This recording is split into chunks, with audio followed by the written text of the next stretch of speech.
Tá ligado aí, Cris? Bom dia a todos.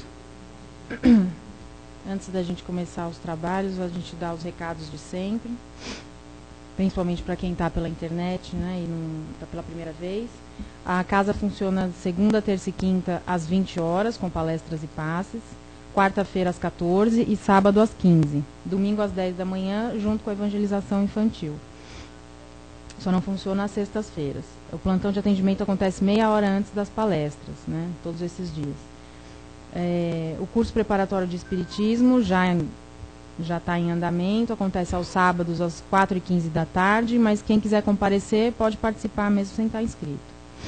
E às sextas, quando a casa não trabalha, não funciona para palestras e passes, funciona um grupo de apoio a dependentes químicos e familiares. Então, quem tem alguém na família, ou mesmo quem está passando por esse problema, pode vir aqui, não tem palestra, não é aberta ao público, mas só para quem está passando por esse problema de dependência ou algum familiar. Sextas-feiras às 19h30. O trabalho social da casa, todo segundo sábado de cada mês, a gente distribui 62 cestas básicas. Então, a gente tem permanentemente a campanha do quilo. Quem puder doar alimento não perecível, a casa aceita. E aos sábados, depois dos trabalhos, o pessoal distribui lanche para os moradores de rua aqui nas imediações do Carandiru e do Tietê. Então, quem quiser pode falar com o Daniel ou com os dirigentes do dia. E, por fim, a gente lembra sempre da importância do Evangelho no lar, a importância da gente dedicar uns minutos determinados em cada dia da semana que a gente julgar que é o melhor, para ler um pouco do Evangelho, para ler um pouco da palavra de Jesus, com as explicações dos Espíritos.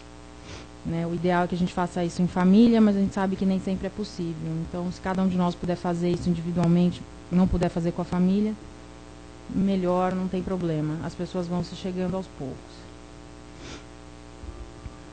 Então, para iniciar os nossos trabalhos de hoje, a gente se acomoda nas cadeiras, respira fundo, quem se sente mais à vontade fechando os olhos, para que a gente possa deixar as nossas atribulações do lado de fora e, nesse momento aqui, se entregar para as palavras que vão ser ditas, para que nós possamos aprender ao máximo o que será dito aqui,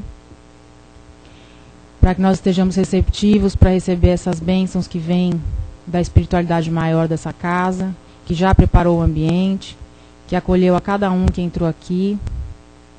Durante as palestras, durante aquilo tudo que é dito aqui, enquanto nós estamos sentados aí nas cadeiras, nós recebemos muitas boas vibrações da casa, muitas boas energias. Então é importante que nós estejamos tranquilos, serenos e com os pensamentos elevados.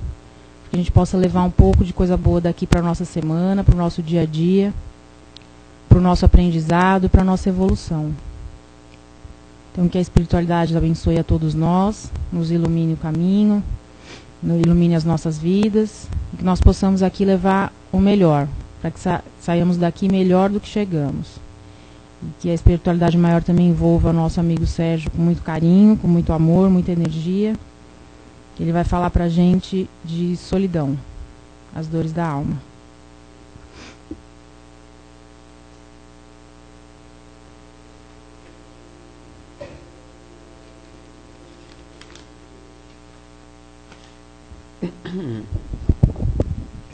Muito bom dia a todos. Bom, como foi mencionado, o tema hoje vai versar sobre os vários aspectos que nós sentimos e até vivenciamos com relação à solidão, de diversas formas.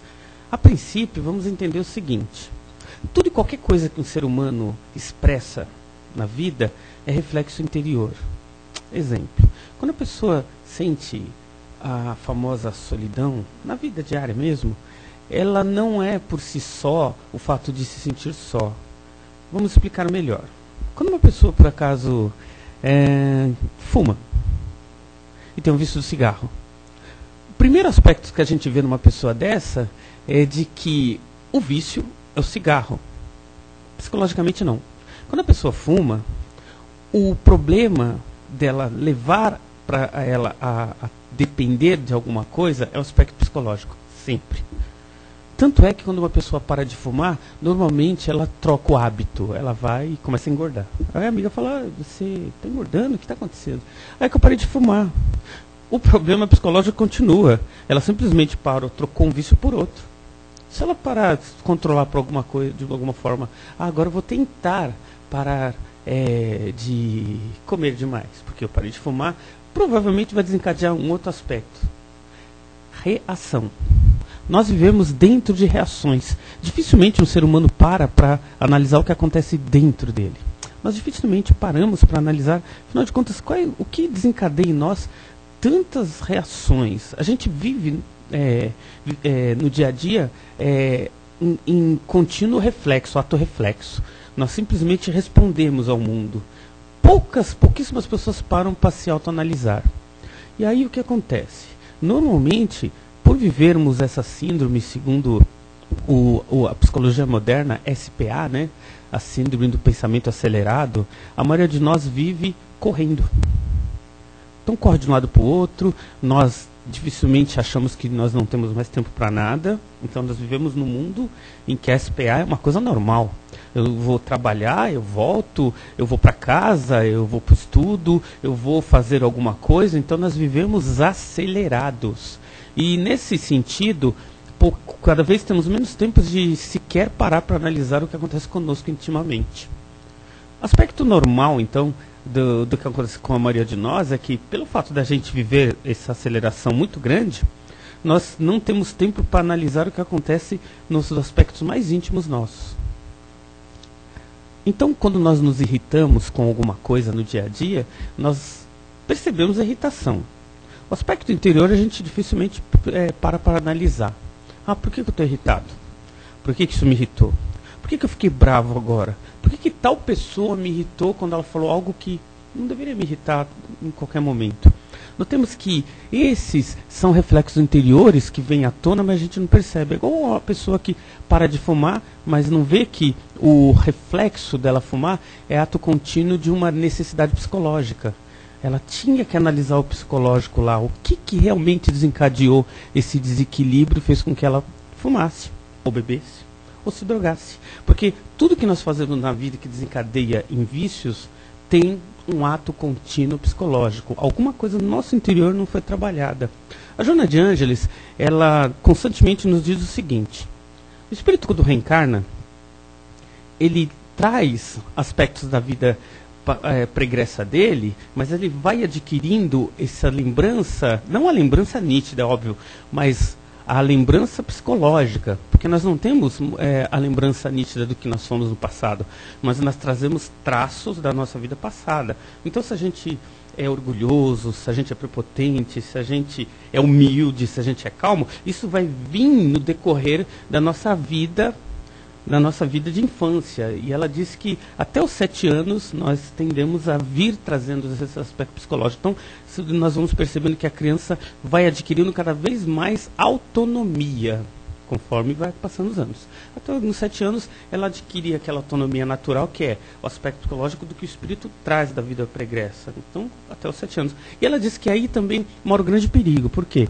A maioria de nós, até os 7 anos, tudo que acontece na nossa vida vai trazer consequências para o resto dela. Exemplo. Se nós somos crianças que não temos a atenção da mãe e do pai, até os 7 anos, muito provavelmente nós vamos passar o resto da vida buscando a atenção de alguém. É o caso que acontece de muitos adolescentes que não conseguem ficar sozinhos, então precisam ficar sempre namorando. Por quê? Porque eu não tinha o pai presente, eu não tinha a mãe presente, deixou um traço psicológico na pessoa de necessidade íntima de precisar de alguém. Precisa de alguém. E então ela busca isso, a solidão nesse espírito. Então, é um traço que foi criado nela, não porque, eu estou sozinho. Não é isso. É porque, por alguma razão lá, enquanto ela estava crescendo até os 7 anos, não estava, a mãe não deu atenção não é que a mãe não deu a atenção toda. Muitas das vezes, nós precisamos de muito mais atenção por uma carência pessoal, espiritual também, né? De que aquela mãe e aquele pai podem dar. Por quê? Porque nós somos espíritos eternos, a gente vem reencarnando e aprendendo. Então, quando a gente reencarna, por exemplo, numa determinada família, e a família não nos dá aquilo que a gente, por alguma razão, precisa. Por quê? Porque o pai trabalha, a mãe trabalha, nós não temos ninguém presente. Muitas das vezes cria em nós aquela necessidade, aquela carência. E essa carência a gente arrasta para o resto da vida. Se a gente não se cuidar ou não se curar, não quer dizer que aquilo que aconteceu na nossa infância não pode ser alterado por nós. A gente tem que entender bem isso também. Nós somos espíritos em constante mutação. Nós temos a capacidade de nos modificar a todo momento. E por que a gente não se muda? SPA. Síndrome do pensamento acelerado. Nós passamos a vida correndo. E pelo fato de passar a vida correndo, a gente não tem tempo de pensar na nossa mudança íntima. Então a gente vive correndo de um lado para o outro, trabalhando, estudando, falando para as pessoas, inclusive, que a gente não tem tempo, porque afinal de contas o mundo está corrido, né? E por não termos tempo de sequer nos autoanalisar, a gente não se modifica. E é por isso que os traços psicológicos que fazem tanto mal para a gente permanecem durante a vida inteira nossa. Aquilo que nos faz sofrer, a gente não cuida. Então, se nós temos aquelas dependências psicológicas que precisavam ser vistas e analisadas por nós, porque nós somos os mais interessados nisso, não são. A gente não para analisar. O Divaldo Pereira Franco, ele diz que, olha, o ser humano, quando fala que não tem tempo, tem que buscar tempo para se autoanalisar. O homem, quando está fazendo a barba, tinha que parar naquele momento de fazer a barba, desliga o rádio, desliga a televisão e começa a se autoanalisar enquanto faz a barba. Afinal de contas, eu preciso começar a pensar em mim. E aí, eu sou feliz? As pessoas têm que se perguntar de vez em quando. Afinal de contas, eu sou feliz? Eu estou contente com o que eu faço?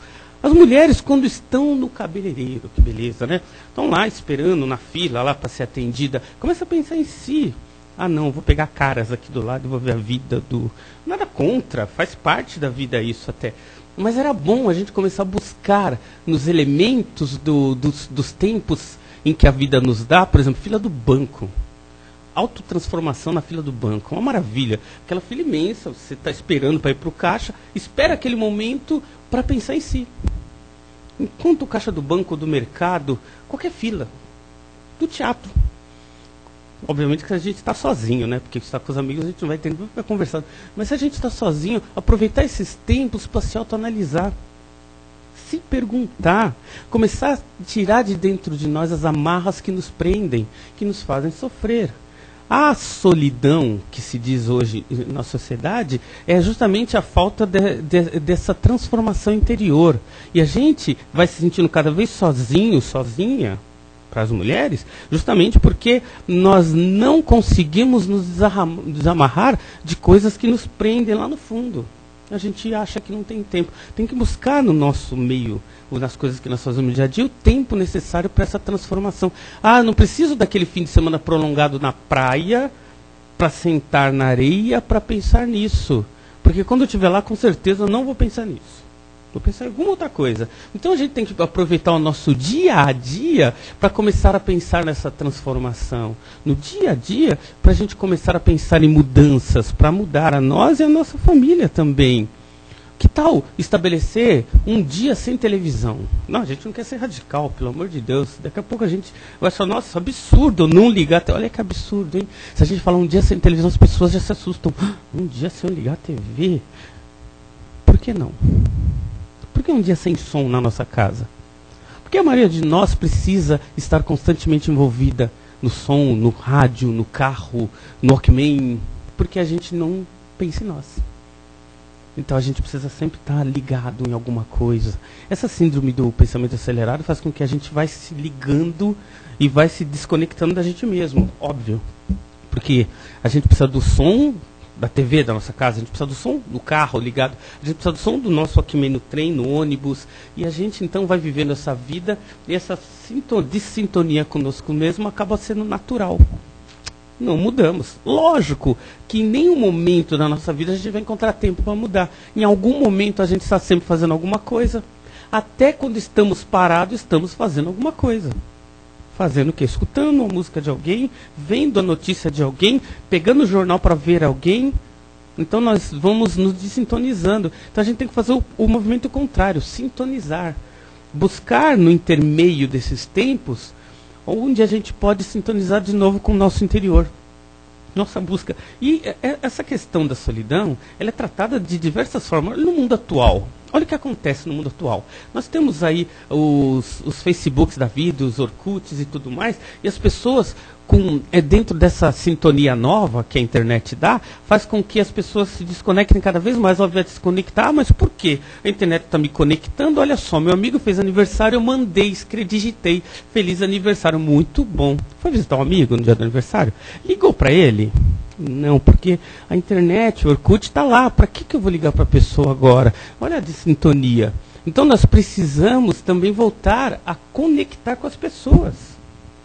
As pessoas não estão mais se visitando, se ligando emocionalmente. Estão se desconectando. Estamos indo visitar as pessoas, estamos realmente vendo as pessoas que são caras em questão de sentimento para nós? Ou nós deixamos aquele 1 milhão de amigos na internet do Orkut e contatamos 1 ou 2, no máximo 3 às vezes, porque são nossos amigos íntimos, mas se olhar na nossa lista de amigos tem 1000. 1000 o quê? Amigos? Reza a lenda de que nós não conseguimos ter contato diário com mais de 3, 4 pessoas. Tem pessoas que conseguem mais, menos, mas 100, 200, 500, não dá. Mas nós temos uma lista grande ali. E aí, por falta de tempo, a gente digita lá feliz aniversário. Se a gente trata assim as pessoas, mandando uma mensagem quando é o aniversário, nem ligando para a pessoa, nem visitando, e nem fazendo esse contato íntimo, o que a gente espera que as pessoas façam em relação a nós também, quando é a nossa vez de aniversariar? De ter essa carência de ter as pessoas à nossa volta, a mesma coisa. Se a gente não entra em contato, a gente transforma isso em algo normal. Então a gente também não vai ter da pessoa a recíproca. Ela vai também escrever lá no nosso Orkut ou no Facebook, feliz aniversário fulano. Ótimo. Para quem manda, trabalho feito. E para quem recebe, tá bom? Então é assim, o mundo está virando isso. Então a síndrome da solidão também é um pouco disso. A gente tem que começar a se preocupar com como nós tratamos as pessoas que realmente nós gostamos. Não tratar como se fosse um endereço de e-mail.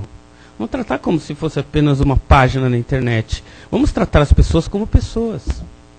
A troca é importante, conversar com as pessoas é importante, receber esse contato é importante, estar em sintonia com as pessoas à nossa volta é muito importante. Isso não pode se perder. A gente não pode, apesar de o mundo estar caminhando para essa sintonia eletrônica, a gente também não pode esquecer que nós somos seres vivos, não somos seres eletrônicos.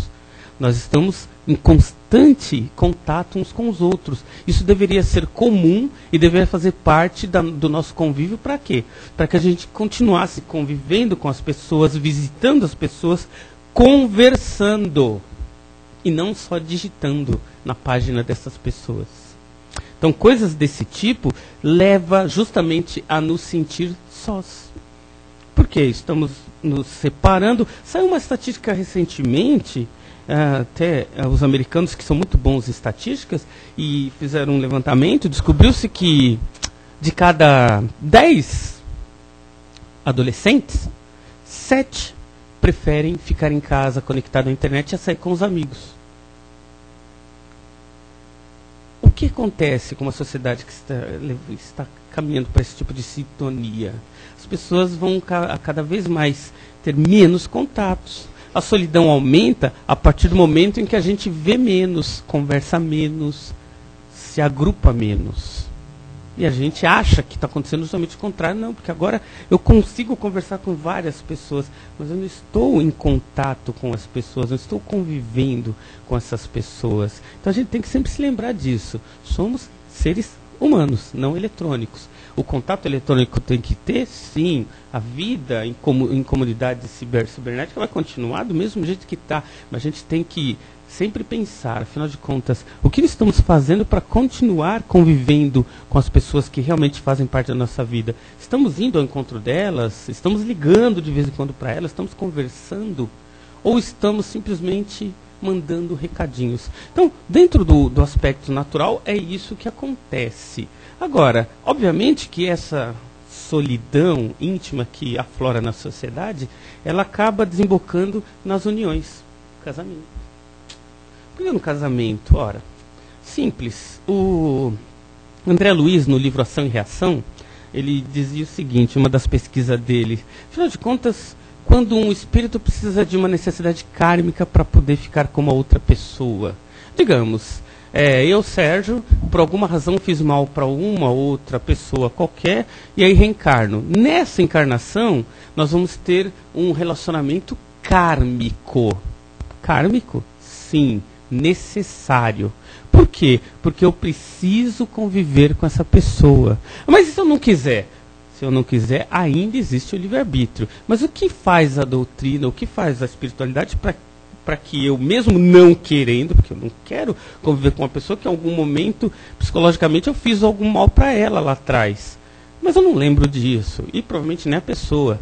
Mas o que vai acontecer? A ferramenta que o espírito usa, que o plano espiritual usa, é a paixão. A paixão não é amor. A paixão é necessidade de reencontro. Então, quando eu encontro a pessoa ali e ela se encontra comigo, o que acontece, a paixão inicial é necessidade kármica. Não que a paixão seja kármica para todo mundo, não é isso. Mas ali, naquele momento, para muitos de nós, ela é uma necessidade de reaproximação e convívio. O tempo que ela dura é necessário para que eu conviva de novo com aquela pessoa que eu fiz mal, ou o contrário, que a pessoa que me fez mal. Não importa isso, importa que tem que haver um reagrupamento dos espíritos e aí o casamento acaba acontecendo. Vamos entender então que existem vários tipos de união e pegando no tocante ao próprio assunto em si, grande parte das uniões no mundo de hoje, quando fala grande parte, é porque a sociedade hoje, e aí voltando para os americanos, eles dizem o seguinte: nós temos uma sociedade cada vez mais solitária. Os americanos chegaram a essa conclusão. As pessoas se sentem cada vez mais solitárias e abandonadas. Lá nos Estados Unidos eles fazem muitas pesquisas sobre isso. No Brasil fazem poucas pesquisas, mas nossa situação social não é muito diferente da deles, não. Então, o que reflete lá socialmente, provavelmente reflete aqui. Então, o que eles descobrem lá? Que quando a pessoa se sente solitária demais, a tendência é se agrupar e até casar pelo aspecto da solidão. Então, nós temos que ver que muitos dos relacionamentos são casuais. O que é um relacionamento casual? Eu não amo tanto a pessoa, mas eu não quero ficar sozinho. Nem ela. Casei. Então, é casual. Dentro do aspecto casual, isso vai acontecer, isso acontece e muito mais do que a gente imagina.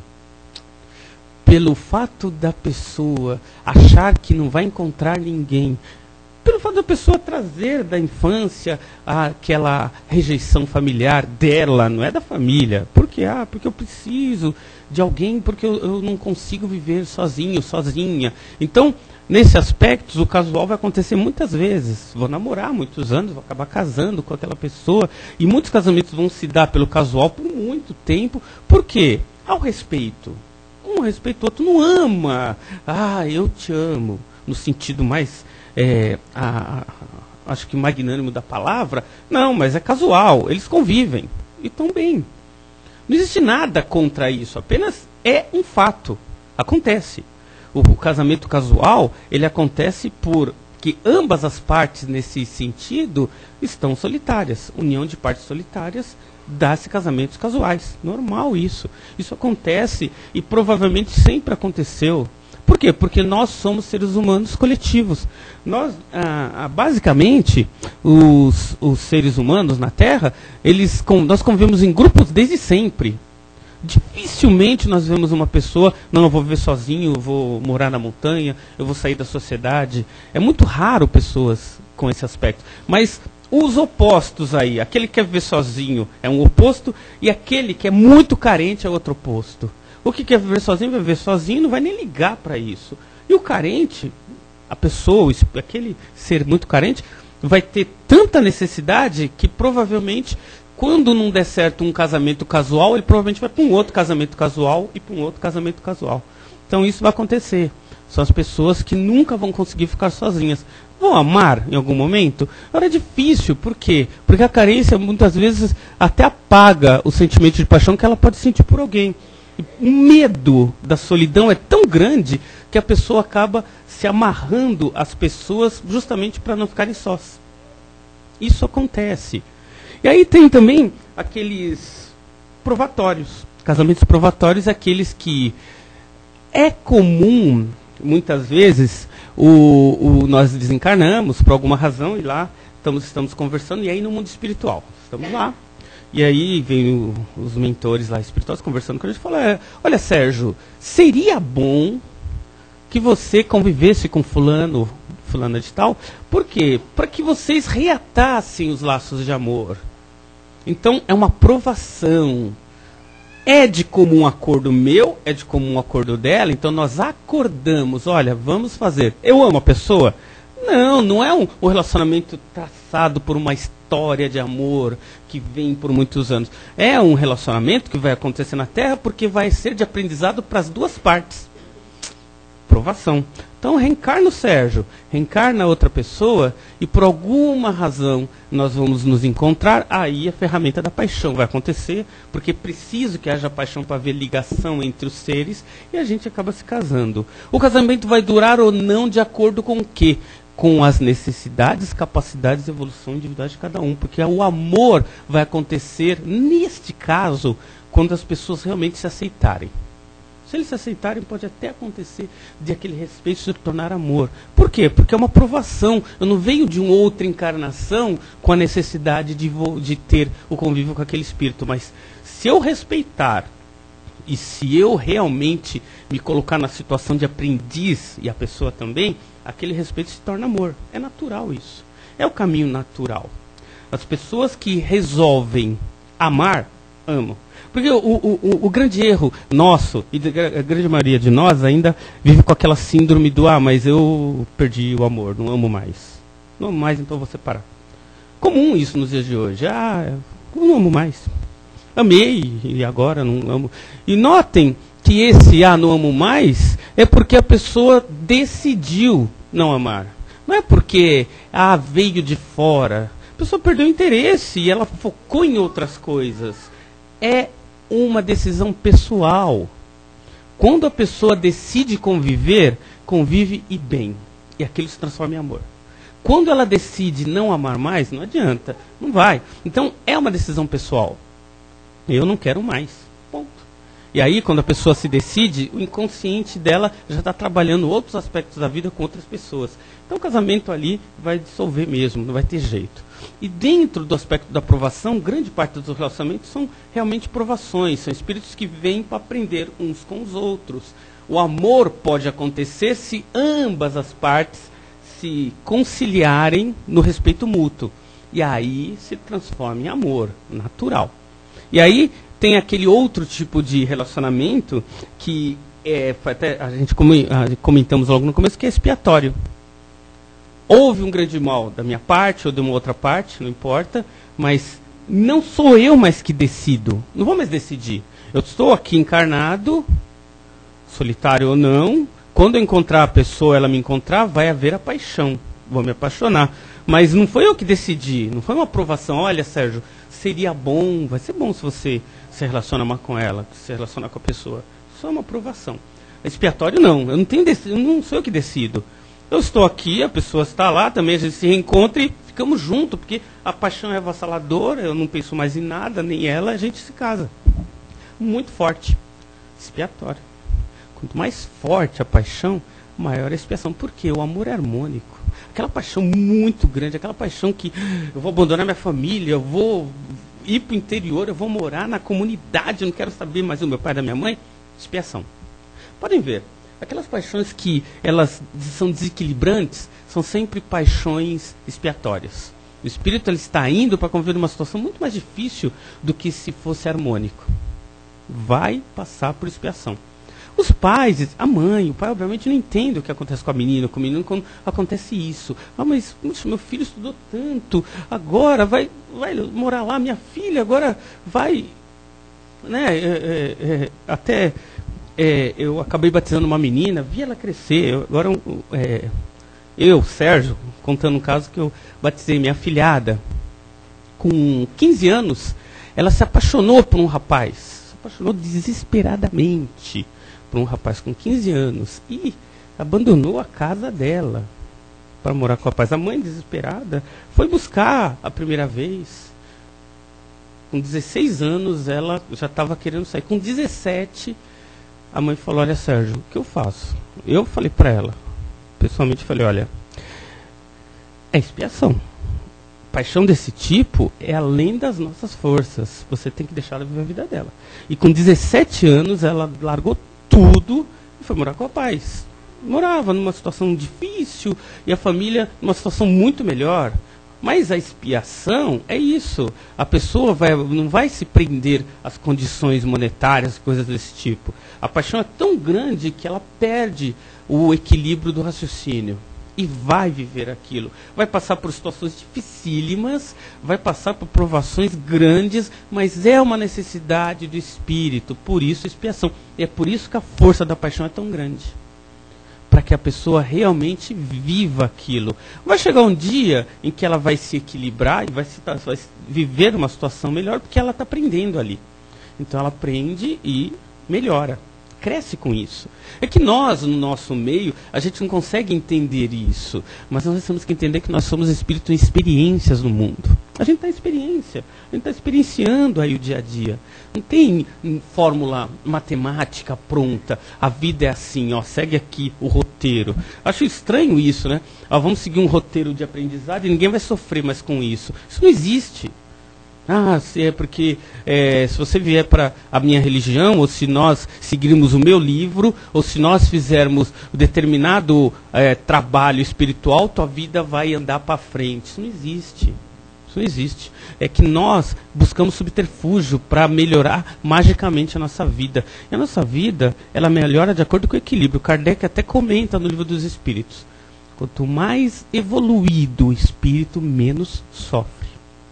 Quanto menos evoluído o espírito, mais sofre. Condição natural. Porque se eu sou um espírito menos evoluído, vou passar por muito mais tribulação. Porque eu não tenho evolução espiritual para entender melhor a situação. Tem no Livro dos Espíritos, São Luís, quando ele diz numa passagem lá que o Kardec passa no Evangelho segundo o Espiritismo, o espírito, hoje reencarnado, tem condição moral para não viver o mal, para observar o mal e falar, isso eu não faço. O espírito, na média hoje, encarnado no planeta, já tem essa evolução. Mas ainda existe muitos de nós que mesmo vendo o mal, ainda pratica. São espíritos que ainda não conseguem, não chegou no patamar da evolução para entender que aquilo não precisa mais ser vivenciado para saber que ele vai sofrer com aquilo. Natural também. Normal. Agora, dentro dos aspectos também tem aquele amor sacrificial. Sabe o que é o sacrificial? Aquele espírito, normalmente o André Luiz conta os casos de mulheres, mas tem homens que fazem isso. Você vai achar que só as mulheres evoluem? Não, calma. Os homens também evoluem. Nós evoluímos porque o espírito não tem sexo. Mas é que normalmente nos casos acontece isso. Aquela mulher que já está num patamar muito elevado espiritualmente e o marido está lá sofrendo. O que ela faz? Reencarna de novo. No nosso lar, vocês vão ver um caso desse, que a mulher no final do nosso lar, eu vou voltar. Mas você precisa? Não, mas eu vou. E a mulher volta para reencarnar, para voltar a casar com aquele marido que fez tanto ela sofrer na vida anterior. Sacrificial. Por quê? Porque ela está num patamar muito elevado e o marido ainda está num patamar muito aquém. O que acontece nesses casos? Aquele espírito, o marido, ele nunca vai entender as atitudes da mulher. Ele nunca vai entender por que ela age daquela forma. Porque não está dentro do convívio. Ela vai sofrer com isso. Mas é sacrifício. Muitas mães já fazem isso quando vier, me traga aquele filho. Por quê? Com ele. Porque aquelas são aqueles filhos que vêm e dão muito trabalho para a família. Sacrifício. A mãe e o pai, antes de reencarnar, não lembram disso agora, mas antes de reencarnar já... vamos trazer sim, porque a gente precisa ensiná-lo. Então vem na casa, nasce daquele menino rebelde que dá um trabalho danado, mas os pais, o pai e a mãe amam tanto que eles conseguem fazer com que o menino, apesar da rebeldia, vai se transformando Sacrifício. E dentro do casamento existe o amor sacrificial, sim. Aqueles espíritos com diferenças espirituais homéricas, grandes, mas que estão convivendo ali. Lá o marido faz, pinta, borda, e aí a mulher lá ainda está convivendo. A gente vai ver muitos relacionamentos desse. E as amigas, nossa, por que você não vai embora? Por que você não abandona esse cara? Por quê? Não, deixa. E a gente vê aquela mulher humilde, simples, não, tudo bem, vai passar.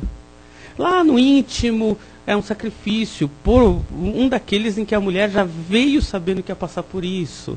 Aí o marido lá pronta, faz e acontece, ela vivendo aquela vida. E quem está de fora, muitos de nós, não entende como é que uma pessoa vive daquele jeito e não abandona. Não, mas por que não muda? Porque aquele espírito é elevado. Não pensa igual a gente. Está muito além da gente. É por isso que a gente não entende. Então são espíritos que a gente ainda acha que ela tem que se revoltar com o que acontece. Mas aquele espírito ama. E a gente ainda, provavelmente, muitos de nós, ainda não está no nível de entender o amor nessa fase. Por não estarmos, a gente não consegue entender. Então vamos entender então que quando olharmos os relacionamentos em que há um desnível muito grande, em que o homem é muito agressivo e a mulher é muito calma, ou a mulher é muito agressiva e o homem é muito calma, é sacrifício. Ali tem um espírito muito iluminado que passa por aquela transformação para ajudar a transformação daquele que ainda é muito revoltado. E finalmente, nós vamos ver isso aí, o Emmanuel fala sobre esses relacionamentos que na Terra de hoje perfazem talvez 3 a 4% dos relacionamentos. Os relacionamentos de afins, espíritos na mesma sintonia. Imagina aqueles espíritos que já estão iluminados, elevados, sintonizados, reencarnam. Não existe não vamos ver nesses espíritos aquela paixão desesperadora quando eles se encontram. Eu respiro a pessoa, eu penso na pessoa. Isso aí não é amor, isso é doença. Doença no bom sentido, porque a paixão é um desequilíbrio natural do corpo. A gente fala que é doença porque o coração palpita, a respiração altera, como se fosse uma doença. A pessoa está com gripe, não, está apaixonada. Porque está ali, muito próximo disso, né? E aí o relacionamento dos afins é um pouco diferente, porque nos afins a harmonia prevalece. São aqueles jovens que já se encontram, ficam juntos, mas não tem alarde. Eles vão se aproximando da paixão, do amor mais equilibrado, e as pessoas estão lá convivendo e sequer percebem isso. Daqui a pouco eles estão casando dentro daquela harmonia íntima, sem chamar muita atenção. São esses casamentos do afim. Sabe aquele casamento em que a gente não vê muito alarde? Eles nunca brigam, estranho, hein? Nunca vi casal nunca brigar. Obviamente que eles devem ter suas desavenças, mas só entre eles. Obviamente que estão em evolução, mas o amor da afinidade é tão superior. E ali é que está aquilo que o Evangelho fala, aquilo que Deus une, os afins. Por que Deus une? Porque o Deus trabalha a língua do amor. A gente teve uma interpretação muito errada da Bíblia, do Velho Testamento. Aquilo que Deus une, o homem não separa. E a gente fala, o casamento é o amor. Deus fala a língua do amor. Casais que se amam é união matrimonial divina. É eles que falam, aquele que Deus uniu. Mas por quê? É para chamar atenção. Porque no momento em que foi instituído isso, na época que foi instituído, era para aquelas pessoas que realmente se amassem, para que as pessoas que estão em volta não procurassem separar os dois. Porque muitos de nós, ainda vendo relacionamentos estáveis, a gente... E a inveja é uma coisa danada, né? Porque muitos ainda, por verem esses relacionamentos, acham que, mas se eu sou homem, então se eu tiver um relacionamento com essa mulher, eu vou ter o equilíbrio que ela tem. Então, eu vou buscar separar os dois. A mulher vendo o relacionamento do homem, não, mas se eu tiver... Ele é tão bonito, os dois, que eu acho que é ele que é o homem da minha vida. Então, vai ter... É esse tipo de separação que não pode acontecer. Não é eles entre eles, porque ali a afinidade é tanta que não existe separação. Não vai ter ninguém que separe. Por isso que Deus uniu. Mas são os que estão em volta. A interpretação tem que ser retocada aí. Nós precisamos reformular isso aí. Então nós temos que entender que Deus une pelo amor. Todos nós buscamos o amor. Mas aí nas nossas reencarnações, nas vidas que vamos vindo, nós vamos trazendo, junto com as pessoas que em algum momento foi, por exemplo, um expiatório. Depois se tornou uma provação. E por acaso se tornou... Normalmente o que acontece? Ele, de um relacionamento casual, fiquei porque eu não queria solidão, não queria ficar sozinho. Se torna amor, depois de algumas... Naquela encarnação é respeito. Não vai virar amor, mas é respeito mútuo, casual. Mas aí vem numa outra encarnação, aquele respeito um pelo outro vai se aprimorando. Aí numa outra encarnação eles vêm por uma aprovação, porque eu quero realmente ver se eu consigo ficar com essa pessoa durante uma vida inteira. E aquela reciprocidade, aquele respeito se torna amor. E aí se torna afins. Muitos dos relacionamentos se tornam afins pela convivência. Os espíritos, eles só conseguem se tornar afins se eles conviverem muitas encarnações juntas. Aí se torna afins, não é? Aconteceu, alma gêmea. Não, ninguém está falando de alma gêmea, porque isso não existe, ninguém vive pela metade. O que acontece é que na nossa caminhada espiritual, nós vamos reencarnando com espíritos afins, mãe, pai, irmão, e dentre eles, aqueles que temos muita afinidade. Por quê? Porque há muitas encarnações que estamos vindo juntos. Quando no mesmo sexo somos grandes amigos, amigas. Nossa, eu gosto tanto da fulana, e são amigos. E quando vêm reencarnados de sexos diferentes, se apaixonam, amam, afim. Isso é natural. Porque a afinidade que os une é tão grande que não importa o tempo. Toda vez que eles vierem, quando se encontrarem, eles acabam ficando juntos. Isso é natural no espírito. Nós buscamos isso. A união, então, ela vai partir da premissa de uma necessidade que nós temos de ficar com as pessoas. Agora, temos que entender o seguinte: solidão. Nós não temos que ficar com alguém porque estamos sozinhos. Esse é o ponto. Nós temos que ficar com alguém porque nós temos a necessidade de viver em conjunto. E essa união, ela tem que partir de uma premissa. Se for por paixão ou não, isso não importa. Porque a paixão, ela vai ser uma necessidade kármica ou não de unir as pessoas. Mas depois que estamos juntos, a gente precisaria olhar para nós, agora que estamos juntos. Tá bom. Mas eu não amo tanta pessoa, mas eu posso vir a amar? Posso, se eu quiser. E se eu quiser, eu me apaixono, eu amo, e eu consigo transformar aquilo num grande amor e nas reencarnações futuras em afinidades. Mas eu posso não amar também? Pode, porque... Afinal de contas, temos livre-arbítrio, a gente não vai. Tem um conto, acho que é budista, de um cachorro que vivia entre dois templos. Quando tocava o sino de um templo, ele sabia que era de alimentar os animais, ele corria para um templo, ia lá e se alimentava. Quando tocava a sineta de um outro templo, ele atravessava e sempre ficava entre um grande lago, né? Ele atravessava o lago e ia no outro. Teve um dia que tocou dos dois lados. Aí o cachorro estava indo para um outro, quando ele pensou, não, mas a comida do outro talvez seja melhor. Foi nadando para o outro, não, mas talvez seja outra, seja melhor. Ele foi nadando para o outro, não, talvez seja o outro. Aí ele se cansou e morreu afogado. O que acontece com muitos de nós é muito isso. Se a gente, às vezes, vive como esse cachorro, sendo homem ou sendo mulher, às vezes a gente está unido com uma pessoa, seja casual, seja expiatório, seja não, porque se for fim isso não vai acontecer. E aí estamos ali, indo para um templo, toca a buzina do outro templo, aparece uma outra pessoa. E a gente, e agora? E essas outras? Então, muitos de nós ainda vivemos como aquele cachorrinho que está nadando de um lado para o outro, esperando a sineta de algum sino tocar. E a gente não fica fixo em algum lugar. A fixar em algum lugar é criar raízes naquele lugar e criar harmonia. Mas nem todos nós temos a evolução para conseguir entender isso. Muitos de nós ainda estamos aprendendo. Nós temos que ter essa sintonia. E aí sempre é bom a gente lembrar, de uma forma mais engraçada, de uma historinha de um homem que tinha acabado de casar. E ele encontrou o equilíbrio do casamento. Aí como é que você encontrou o equilíbrio do casamento? É o seguinte, acabou o casamento e eu estou indo para casa. Então nós pegamos a charrete, estou eu e minha esposa, acabei de casar. Aí o cavalo vai, tropeça uma vez, uma. E continuou com a charrete. Aí mais um pouco à frente o cavalo tropeça a segunda vez, duas. E continuou. Aí lá perto da casa deles, o cavalo tropeça a terceira vez. 3. Ele desce, tira o revólver e mata o cavalo. Pá! A mulher, mas isso é um absurdo. Você é louco.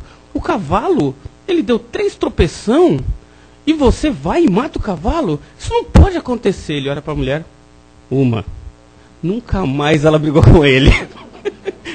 Muita paz a todos. Só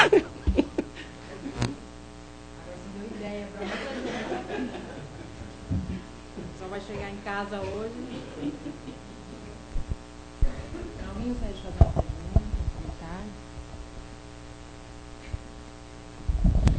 Bom dia a todos. Bom dia.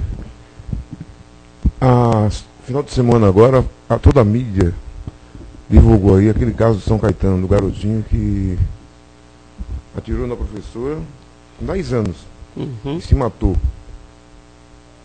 Até hoje eu me pergunto, qual a visão do Espiritismo sobre um fato como esse? A visão do Espiritismo sei lá, obsessão, como é que é outro nome chama? Tem uns nomes aí que eu não lembrei agora. Sim, se é um caso de obsessão ou não. Na verdade, voltando logo no começo da palestra, lá quando a gente falou que o espírito ele leva até os 7 anos para poder trazer tudo que ele carrega. Esse garoto, cada vez mais a sociedade tem que entender isso. Nós somos espíritos reencarnantes. Aquela criança, depois dos 7 anos, trouxe todo o que ela carregava nas vidas anteriores. Se ela era uma pessoa orgulhosa, trouxe isso. Estava dentro dela já, não veio de fora. Quando não estamos julgando, entendam bem, a gente só está discutindo o fato. Quando ele teve lá a nota baixa pela professora, qualquer um de nós vai entender aquele caso como, mas ele só teve uma nota baixa, por que ele fez isso? Porque dentro daquela condição espiritual que ele já trazia, aquilo magoou ele mais do que qualquer outra pessoa. Não vamos, é que foi uma obsessão, o espírito falou, não é isso. É porque trazia a ele todas as dificuldades espirituais que estavam já prementes nele, natural. Nós somos espíritos ainda em aprendizado. E esse garoto, assim como qualquer um de nós, trazia suas dificuldades. Aquilo foi o gatilho. Poderia o gatilho ser um pouco mais tarde? Poderia. Não existe transformação brusca. Todo mundo, voz corrente lá, que todo mundo elogiou muito o rapaz, porque ele nunca teve o gatilho do desespero de fazer algo grave. Mas pode ter certeza de uma coisa, faria, não fez ali, mas faria mais tarde. Por quê? É do espírito. A gente já traz isso, não existe mágica, não existe transformação brusca. Então ele nunca aconteceu e nunca vai acontecer. Há 10 anos atrás, quando o rapaz, por exemplo, teve aquele caso do rapaz que estava a viajar, de repente mudou o caminho, matou os pais, matou os avós. Os próprios espíritos depois comentando numa psicografia, o rapaz tinha 17 anos, né? Matou os avós e tal. Os próprios espíritos depois numa psicografia comentando o caso, diz que esse rapaz no passado ele tinha realmente sofrido problemas com esses que eram os avós dele. Tinha sofrido nas vidas pregressas e veio para resgatar justamente o perdão. Ele veio para perdoar os avós, o rapaz. Então ele veio já trazendo isso. A questão é que o espírito ele apesar dele ter a premissa básica de viver em paz, ele também tem o livre-arbítrio de mudar as condições. O rapaz então mudou as condições. Se perguntarem lá para o rapaz, lá de 10 anos atrás, se o que ele fez foi premeditado, não. Mas por que ele fez? Nem ele sabe responder. Por quê? Porque as lembranças do passado não vêm com nitidez, ela vem como sentimento. Para esse rapazinho também, se ele estivesse vivo, se perguntassem por que ele fez, dificilmente ele ia saber. Mas por quê? Porque nós não temos a lembrança do passado nítido. Olha, eu fiz porque não. Mas o sentimento é tão forte, que a gente não consegue controlar. Então, o que levou esse menino a fazer o que fez foi o sentimento. A lembrança espiritual, ela reflete no corpo por sentimento. E o gatilho foi a nota. Umas coisas simples para nós, mas para ele não, foi grave. Vai saber no passado o que gerou nele essa necessidade de não passar por uma situação dessa. Então são casos e casos, e a gente tem que começar a perceber, não para trazer os casos e ficar discutindo eles à tona. Isso vai acontecer vez ou outra, porque ainda, a maioria de nós ainda não consegue entender que nós, muitas vezes, somos espíritos antigos em corpos de criança. Estamos trazendo a lembranças aos poucos, mas os aspectos mental e sentimental já estão lá, vivos na criança. Ela está lá. O gatilho daquilo que ela sente pode vir a qualquer momento. Não quer dizer que então toda criança vai fazer a mesma coisa? Não. É que no caso daquela criança, veio e ela provavelmente tinha uma resposta anterior muito forte para aquilo acontecer. Foi isso. Bom dia. Bom dia. Sobre o assunto, você estava falando daquele amor sacrificial, né? Eu queria saber, assim, a mulher que ela já tem um grau bem evoluído e ela volta, reencarna, para poder ajudar aquele marido que ela ama, não corre o risco dela talvez decair? Não. Não? Boa pergunta. Não. Na verdade, o que acontece é o seguinte: o espírito ele não regride nunca. O espírito, quando ele atinge um determinado grau de iluminação, não existe retrocesso. É por isso que é muito difícil evoluir. Por que é difícil evoluir? Porque depois que você atinge um determinado grau de iluminação, você não perde mais ele. Você está ali. O que acontece em muitos espíritos é que eles mantêm, por alguma razão, aquele grau. Não evolui, mas também não existe, vou voltar uns degraus para trás. Depois que você aprende a amar, o coração, os sentimentos, os centros de forças, eles rodam numa rotação diferenciada. O espírito, quando ele vai evoluindo, se a gente pudesse ter uma visão espiritual, nós viríamos que até a cor da aura muda. Por quê? Nós refletimos para fora as condições que nós somos. E essa cor, o equilíbrio dos chakras, o inconsciente, tudo em nós muda. Aquilo a gente não perde nunca. Aí a pessoa fala, então eu vou voltar, porque é sacrifício. Ela volta e vai conviver com uma pessoa muito difícil. Por mais que seja difícil e ela sofra, ali, apesar dela estar sofrendo e ser sacrificial, ela está fazendo com que aquele ser consiga ver naquela condição dela uma situação nova para ele mesmo. É inconsciente isso, é complicado de explicar, porque a mulher, por exemplo, ela vai conviver com um rapaz ou com um homem que bebe muito. E ela continua convivendo ali, sofrendo e sentindo. E o rapaz ou o homem já, em algum momento, ele está observando ela. Está bebendo, está fazendo tudo que poderia fazer na vida, mas ele a observa. Inconscientemente ele está gravando tudo. Ele pode não demonstrar isso, ele não pode não falar isso, mas está dentro dele. Aquilo ele vai levar. E aquilo vai elevar ele. Apesar de parecer, mas será que a pessoa está aprendendo? Tá. E ela vai se transformar com isso. E aquela pessoa que está mais elevada, a tendência não é decair. É o contrário, é evoluir. Porque o sacrifício evolui as pessoas cada vez mais.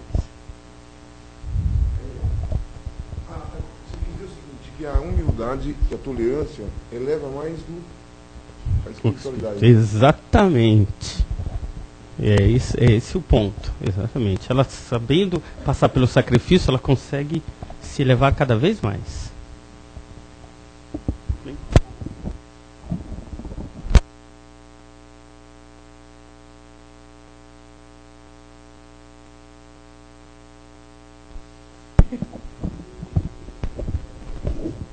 Agora a gente aproveita esse momento, depois de tanto aprender, de tanto receber aqui da espiritualidade, dos ensinamentos. A gente novamente se acomoda nas cadeiras, fecha os olhos e doa. Doa um pouco daquilo que a gente recebeu aqui, daquilo que a gente já tem recebido até então, e coloca as nossas melhores intenções, os nossos melhores pensamentos, as nossas melhores energias em prol do nosso próximo. Que as nossas melhores vibrações saiam daqui e cheguem até os necessitados do mundo, as pessoas que estão nas ruas, que estão nos manicômios, nos asilos, nos hospitais, as pessoas muitas vezes presas no próprio corpo, os esquizofrênicos, aqueles que sofrem dos males do espírito. E nós mandamos para eles as nossas melhores vibrações. Estejam essas pessoas hoje se resignando, entendendo os males que estão passando, para que possam evoluir e se melhorar. Como falou aqui nosso amigo Sérgio, esse sacrifício, essa provação, essa expiação também serve para o burilamento, para o aprimoramento do espírito e para a evolução. Façamos uma vibração especial e forte, com muito carinho, para as pessoas que têm grandes responsabilidades nas mãos, os dirigentes, aí, os políticos, aqueles que têm poder de decisão nas mãos, os médicos, os professores, a todos aqueles que têm muitas vezes aqui nesse mundo carnal subordinados ou pessoas que acabam sendo muito influenciadas por suas opiniões, como os dirigentes de religiões, seja do espiritismo, seja do catolicismo, de qualquer outra religião.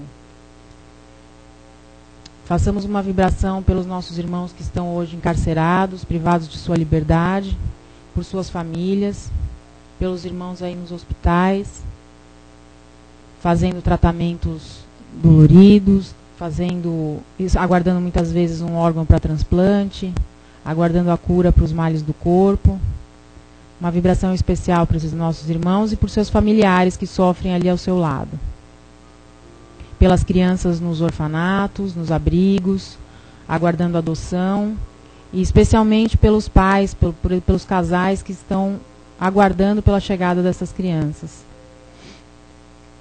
E uma vibração especial, nós pedimos licença para fazermos para cada um de nós.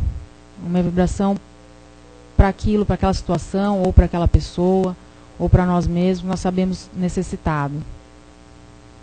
Por um minuto, nós elevamos nosso pensamento e vibramos pela nossa vida, pelos nossos caminhos, pela nossa casa, pelo nosso trabalho, pelos nossos familiares, especialmente aqueles que convivem conosco dentro da nossa própria casa.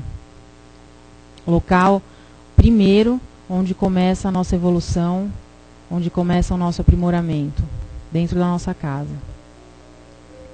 E por fim, nós agradecemos a Deus a oportunidade de estarmos aqui, a oportunidade de termos a saúde física, a saúde espiritual, a força de termos saído de nossas casas, vindo até aqui, para dedicarmos esse minuto a nós mesmos e ao nosso próximo, para dedicarmos esse pequeno momento da nossa semana a nós mesmos, a nossa evolução, sempre nas boas intenções, que tenhamos aqui aprendido um pouco daquilo que foi dito e que possamos colocar em prática no nosso dia a dia.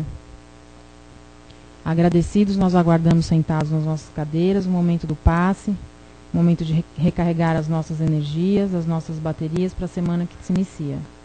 Que assim seja.